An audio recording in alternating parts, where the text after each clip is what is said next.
What's going on, guys? It's Uche, UcheLaunch.com. I just want to share with you a story of how I initiated my journey of fixing my credit. Not to say that my credit was broken to begin with, it just wasn't where it needed to be. I was in this space where I treated credit as though it was something to be careful about. So what I did, I kind of ignored it. I mean, I went through a phase of having not so great credit. In my mid 20s, I had to file for bankruptcy, and after that, I just kind of like stayed away from it. So I didn't really engage with credit, my credit score, or even use credit apart from buying cars, cars that I use personally. Which, of course, because my credit wasn't really established post my bankruptcy, I always paid on the high end of interest rates. So it came to a point where I decided that it was time for me to really take control of my credit. So, of course, what I did was I went on YouTube, I spoke to a lot of people and tried to get some advice on what to do. And the first thing I heard from a lot of people was this: you need to establish your credit again. And the easiest way to do that is by getting a secured credit card. So, of course, people were telling me, you know what, go to a bank, you put down $100 or whatever it may be, and then, you just make sure you don't go over 30% of usage, things that you've heard before. And I sat down and thought about this. If I was going to do a secured credit card route, what I need to do is be able to put myself in the best case scenario, because I had learned, because I didn't have a credit card at the time, what would happen is it made it very difficult for me to rent a car, to book a hotel when I was traveling, things of that nature.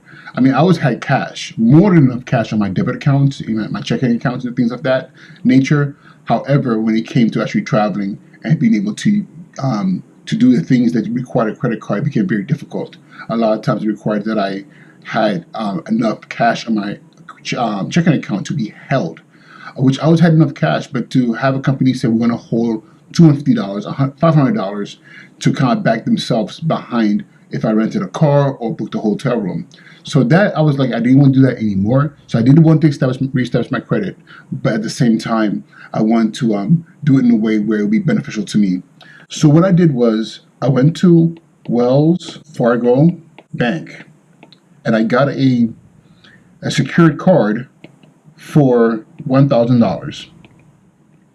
And the reason I did this was because the $1,000 gave me the opportunity to have enough credit at hand that if I went out, traveled, whatever the case is, that the $1,000 was enough to kind of cover cost of travel or whatever case that I might come upon. You've all been told that the most important thing about your credit is your credit utilization. I mean, there's other factors that play into your credit score, but your credit utilization, very, very important. It equates to, I believe, 30% of your credit score. Always keep your credit utilization, you want to have it under, 30%. Okay, not at 30%, it has to be below 30%. So now, you might ask me, wait a minute, below 30%, okay, let's say we're talking about 20, if we're talking about 29%, okay? 29% of your credit score, okay, I'm sorry, not credit score, but of $1,000 in my case would equal to $290 that you should use and have reported to the credit bureaus at any given time. So now, with that being said, how do you make that work? How do you make it work where you're able to always have under $290 reported to credit bureaus and be able to really utilize the full $1,000 as you need it? Okay, so what I'm going to do here, I'm going to show you something that a lot of you know, but a lot of you might not know. How do you stay below 29% credit utilization and be able to maximize the use of your $1,000 in your credit? So the way you're able to maximize the use of your $1,000 is by first figuring out what your billing cycle is. Every credit card has roughly about 30 days within which they're monitoring your spending. And within those 30 days, whatever you spend, if you spend the full $1,000 of your credit card, okay, if you spend all of this, it is not reported. Okay, on the last day of your billing cycle, actually not the last day, the day after the last day of your billing cycle. So let's say if the last day of your billing cycle is roughly, let's say it's for the sake of argument, let's say it's June 2nd. If this is your last day, what's going to happen is on June 3rd, Wells Fargo will take a snapshot of your account, and whatever you owe as of June 3rd will be reported to the credit bureaus, whether it's Equifax, Experian, or TransUnion. They'll report that amount on there. So let's say, like I said, if you spent all of $1,000 of your account, which you should never do, but let's say you spent $999 of your $1,000. As long as you pay it up before the last day, usually the suggestion is you do it a few days before. So let's say 3 to 4 days before June 2nd, which is your, in this case, presumed last day of your billing cycle. What will happen is on June 3rd, when they do the snapshot, they're gonna see, wait a minute, you owe nothing. June 3rd is when they actually put out your bill and tell you, you owe this amount of money due by this date, and this is your minimum payment due. If there's any balance left after that, let's say you owe them that $999 after June 2nd, which is like the maximum utilization on your account, which is horrible. Remember, at the beginning I told you, you want to keep that credit utilization under 29%.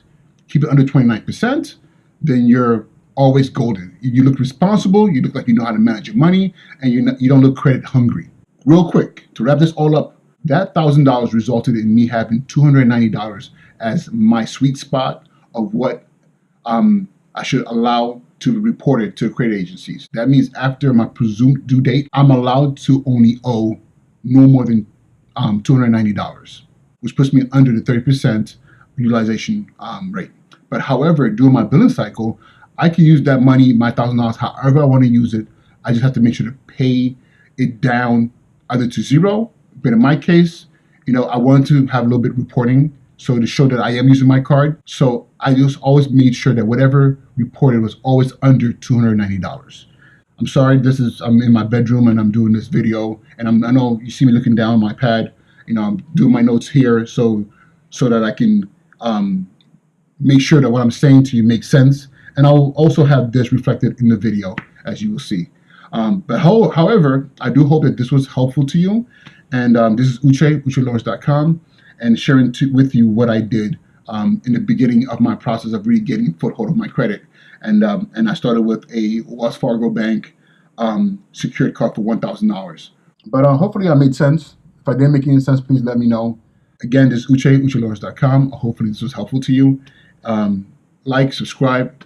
Remember, it's not just about our physical health, it's also about our financial health.